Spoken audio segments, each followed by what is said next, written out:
के अंदर बनी इसराइल वो हैकल के अंदर, यरूशलेम के अंदर ये फेस्टिवल मनाने के लिए जाते थे।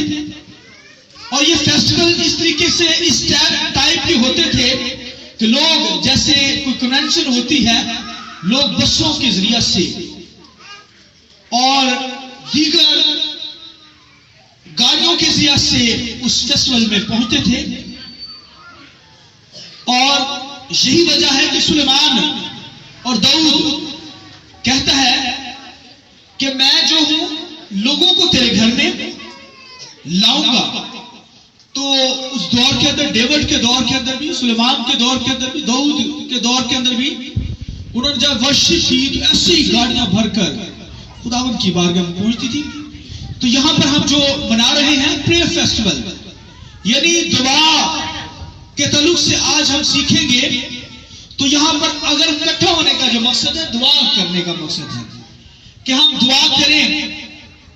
और यहां पर लिखा है जागो और दुआ करो ताकि आजमाइश में ना पड़ो। तो दुनिया के हालात रोज बरोज बड़े खतरनाक होते जा रहे हैं। और आप देखिए अमेरिका का जो प्रेसिडेंट नया आया है और 20 तारीख को उसने ऊंट लेना है, तो उसके अंदर पहले ही उसने जो है वो बयान दिए हैं। और उनके जो बयान आप देख सकते हैं कि बयान उसने इस तरीके से दिए हैं कि उसने कहा कि मैं दहशतगर्दों को क्या है अमेरिका के अंदर रहने नहीं दूंगा। तो जहां पर मैं कजन लफ्ज इस्तेमाल करूं वहां पर आप समझते हैं कि कह सकते हैं कि गैर कौम के लोगों का जिक्र मैं करूंगा। तो फिर उन्होंने ये बयान दिए। तो आप सोचिए कि अगर उस मुल्क के अंदर ऐसा हो तो पाकिस्तान के अंदर और इंडिया के अंदर जैसे उस मुल्क के अंदर हालात खराब होंगे, वो प्रेसिडेंट जो है अगर जुल्म करेगा कौमों के ऊपर तो इन मुल्कों के अंदर भी असर पड़ेगा। मुल्क पाकिस्तान के अंदर जबरदस्त असर पड़ने को है, यानी हालात बिगड़ने को है। और खुदावंद के कलाम के अंदर पहले ही आगाह कर दिया गया है कि जब ऐसे हालात बिगड़ते हुए तुम देखो, समझ लेना कि खुदावंद यीशु मसीह की आमद नजदीक है, बल्कि वो दरवाजे के पास खड़ा है, स्टेप लेने को है। उसका पांव एक दरवाजे के अंदर और एक बाहर है, तो करीब है, उसकी आमद करीब है। लिहाजा आप देख सकते हैं कि दुनिया के अंदर हर मुल्क जो है वो घबराया हुआ है, रियासतें आपस में घबराई हुई है, एटमी बम का जिक्र हो रहा है, हर मुल्क अपने आप को पावरफुल समझ रहा है, शो किया जा रहा है।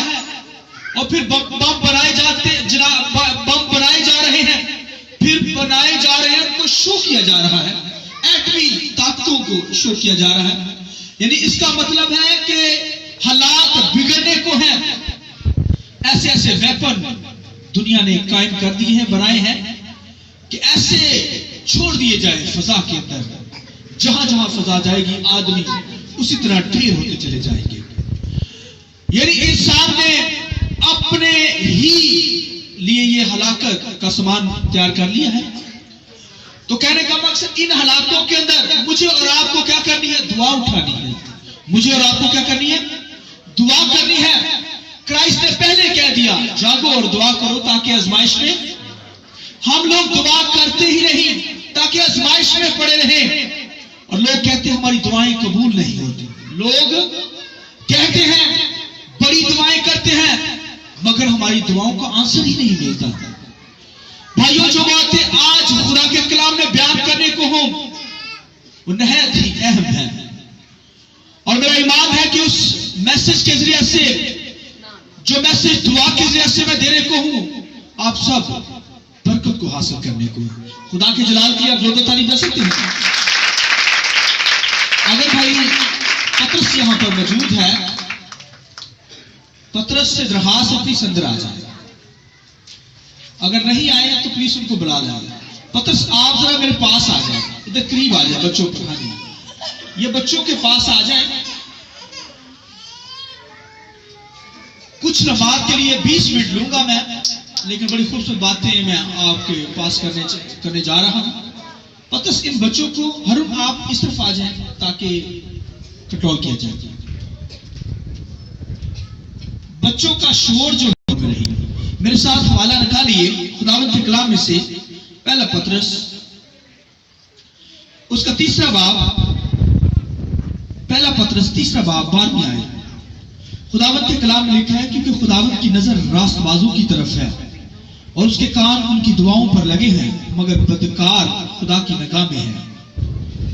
एक रेफरेंस कोट कीजिए खुदावंद के कलाम में से, मेरे साथ निकालिए। ज़बूर 34 उसकी 15वीं और 16वीं आयत। साम्स 34 15वीं 16वीं आयत। खुदावंद की निगाह साधकों पर है और उसके कान उनकी फरियाद पर लगे रहते हैं। खुदावंद का चेहरा बदकारों के खिलाफ है ताकि उनकी याद जमीन पर से मिटा दे। और एक और हवाला आप तक पढ़ूंगा, इमाल की किताब रसूलों के इमाल 9 बाब चैप्टर 9-10 वर्स, सुनिए गौर से। दमिश्क में हननिया नाम, मैं चाहूंगा कि आप सब निकाल लें इस हवाले को। इमाल की किताब उसका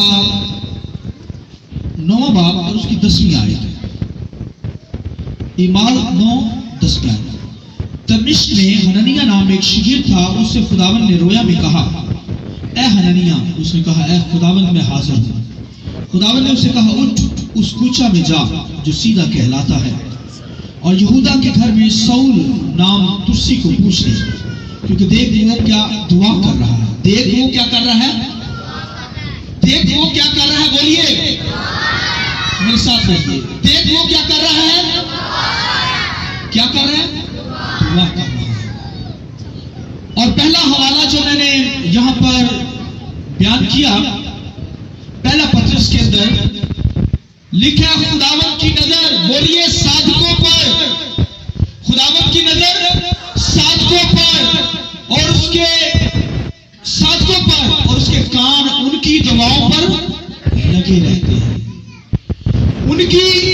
खुदा के कान उनकी दुआओं पर क्या है, लगे रहते हैं। और यहां पर लिखा है कि दमिश्क के अंदर हननिया एक शख्स था, खुदा ने उसे कलाम किया और सऊल से कहा, उसे कहा वहां फलां जगह पर चला जा, यहूदा के घर में, वहां सऊल नाम एक शख्स का पूछ ले, देख वो क्या कर रहा है वहां पर, बोलिए दुआ कर रहा है। और लिखा है ईमान, खुदावंद की नजर ईमानदारों पर, रास्तबाजों पर और उसके कान उनकी दुआओं पर लगे रहते हैं। ये दुआ कर रहा है और खुदा की नजर और खुदा के कान उनकी दुआओं पर लगे हुए हैं। कहानी कुछ यूं है, सऊल जो पौलुस कहलाता है, खुदावंद के कलाम में लिखा है खुदा के लोगों पर जुल्म करता था, मुकद्दस लोगों को पकड़ लेता, कैद करता, संसार करवा डालता। और लिखा है कि एक इलाका के अंदर जा रहा था, वहां पर मुकद्दस लोगों को पकड़ने के लिए, और लिखा दमिश्क की राह पर जब गया तो लिखा वहां पर नूर चमक उठा। लिखा सऊल और उसके साथी जो मुकद्दसों को तंग करने के लिए जा रहे थे, लिखा जो नूर चमका तो लिखा वो सारे के सारे, सऊल भी उसके साथी भी, लिखा मुंह के बल जमीन पर गिर गए। मैं समझता हूं आज तो लोग उल्टे गिरते हैं। खुदा के कलाम के अंदर जितने भी खुदा के लोग गिरे हैं वो सीधे ही गिरे हैं, मुंह के बल। तो लिखे मुंह के बल गिर गए और खुदा ने कहा, ऐ सऊल तू मुझे क्यों बोलिए सताता है। सऊल कहने लगा, खुदा मैं तुझे सताता कब हूं? उसने कहा, तूने मेरे लोगों को सताया सो मुझे सताता है तू। अंधा हो गया सऊल, खुदा ने उसकी आंखें बंद कर दी और लिखा है लोगों ने उसे पकड़कर यहूदा के घर में पहुंचा दिया और वहां पर उसने कुछ नहीं खाया। सऊल ने उसने 3 दिन तक रोटी नहीं खाई, रोजा रखा, दुआ में लग गया और खुदा ने हननिया से कहा, उठ और यहूदा के घर में चला जा। वहां पर सऊल नाम शख्स को पूछ ले, देख वो क्या कर रहा है, बोलिए दुआ कर रहा है। और खुदावत के कलाम में लिखा है, खुदावत की नजर नासबाजों पर और उसके कान उनकी दुआओं पर लगे हुए हैं। सऊल 3 दिन उसने कुछ नहीं खाया, रोजा रखा, दुआ के अंदर रहा, आंखें अंधी हैं, देख नहीं सकता। खुदा के लोगों पर जुल्म किया उसने, खुदा ने उसे अंधा कर दिया। सऊल अब दुआ कर रहा है, कह रहा है खुदावन मेरी आंखें खोल दे। असल में सऊल की रूहानी आंखें खुल गई, जिस्मानी आंखें बंद हो गई। क्योंकि जब जिस्मानी आंखें खुली थी, जुल्म करता, मुकद्दस लोगों को कत्ल करता, कैद करवाता, संसार करवाता था, खुदा ने उन आंखों को ही बंद कर दिया। अब ये दरखास्त कर रहा है, खुदा ने उसकी रूहानी आंखें खोली। उसने दुआ कर रहा है, खुदावंदा तूने मेरी रूहानी आंखें खोल दी है, अब मैं सच्चाई से वाकिफ हो गया हूं, मैंने तुझे जान लिया है, तू ही एक वर्ड दुनिया के अंदर खुदा है जो यहोवा है, जो आजाद करता है, जो निजात देता है, जो जिंदगियां बदलता है। तू ही यहोवा खुदा है, तू ही क्राइस्ट है जिसने मेरी खातिर जान दी है, लहू बहाया है। मान लिया, उसकी रूहानी आंखें खुल गई। उसने कहा, खुदावंद मैंने जान लिया है, मेरी रूहानी आंखें तूने खोल दी है, अब जिस्मानी आंखें भी खोल दे ताकि मैं तेरे कलाम को दुनिया तक पहुंचा सकूं। दुआएं उठाई जा रही है। जैसे देखें, रूहानी आंखें और जिस्मानी आंखें भी हैं। जैसे आदम और हवा ने जब गुनाह किया तो उनकी जिस्मानी आंखें बंद हो गई। जिस्मानी आंखें नहीं बल्कि रूहानी आंखें उनकी क्या हुई, बंद हो गई। जिस्मानी आंखें खुल गई, वो कहने लगे हम नंगे हैं, हमने गुनाह किया है। रूहानी आंखें उनकी बंद हो गई। यहां पर सऊल की जो है वो रूहानी आंखें खुल गई, जिस्मानी आंखें बंद हो गई। तो कहने का मकसद है, खुदा जो है आंखें बंद भी कर देता है, रूहानी आंखें खोल भी देता है, जिस्मानी आंखें बंद भी कर देता है। कुछ लोग कहते हैं ना, मुझे कम नजर आता है, मुझे नजर आ रहा है, बहुत बुरा, ग्लासेस लगने वाली है। गौर करें कहां पर खड़े हैं, कोई खुदा गलती सऊल की तरह तो नहीं लाइफ के अंदर। दिखावे के लिए लोग रियाकारी करते हैं, बड़े रूहानी लगते हैं, मगर अंदर से फाड़ने वाले भेड़ियों की मानद होते हैं। तो यहां पर दुआ के तलुक से हम सीख रहे हैं।